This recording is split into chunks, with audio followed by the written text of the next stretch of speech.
Bismillah, Assalamualaikum warahmatullahi wabarakatuh. Bro, pernah gak sih lo ngerasa kayak hidup gue tuh buat apa sih? Cuma bangun, kerja, tidur, terus gitu-gitu aja. Apa cuma buat cari duit, nikah, terus pensiun? Nah, ternyata Allah udah kasih jawabannya. Dan ini bakal bikin hidup lo lebih bermakna. Allah bilang gini di Quran Surat Az-Zariyat ayat 56. Dan aku tidak menciptakan jin dan manusia melainkan supaya hanya beribadah kepadaku. Boom, ini dia tujuan utama kita. Bukan cuma buat makan, tidur, atau ngejar dunia. Tapi semua itu bisa jadi ibadah kalau misalnya kita niatin hanya untuk Allah. Ibnu Qayyim ngikutin kita. Kalian diciptakan bukan tanpa tujuan. Ada perintah, larangan, dan bertanggung jawab di akhirat nanti. Jadi hidup kita gak main-main, bro. Tapi ingat, Allah gak butuh ibadah kita. Dia maha kaya. Justru kita yang butuh dia. Lanjutan ayat tadi bilang, aku tidak menghendaki rezeki sedikit pun dari makhluk dan aku tidak menghendaki supaya mereka memberi makan kepadaku. Sesungguhnya Allah dialah maha pemberi rezeki yang mempunyai kekuatan lagi sangat kokoh.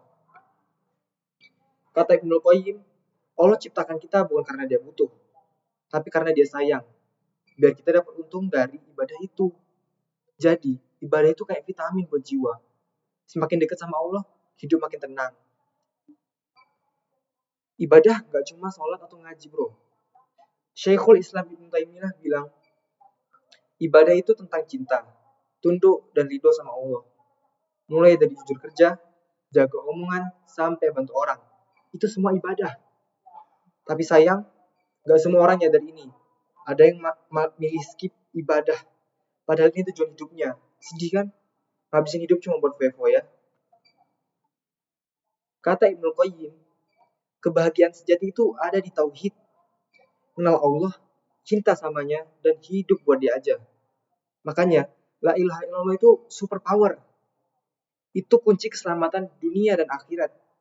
Kalau lo punya ini, masalah seberat apapun bakal lebih ringan. Karena lo tahu hidup ini ada tujuannya. Buat ibadah, bukan sekedar numpang lewat. Jadi bro, hidup kita gak kebetulan. Kita diciptakan buat ibadah. Tunduk, cinta, dan taat sama Allah. Yuk, tanya diri. Gue selama ini udah sejalan belum sama tujuan penciptaan gue? Semoga Allah kasih kita hidayah. Share ke teman-teman lo biar makin banyak yang tersedar. Mungkin sekian dari saya. Jika ada kesalahan mohon dimaafkan, namanya juga manusia kan. Itu saja. Barakallahu fiik. Assalamualaikum warahmatullahi wabarakatuh.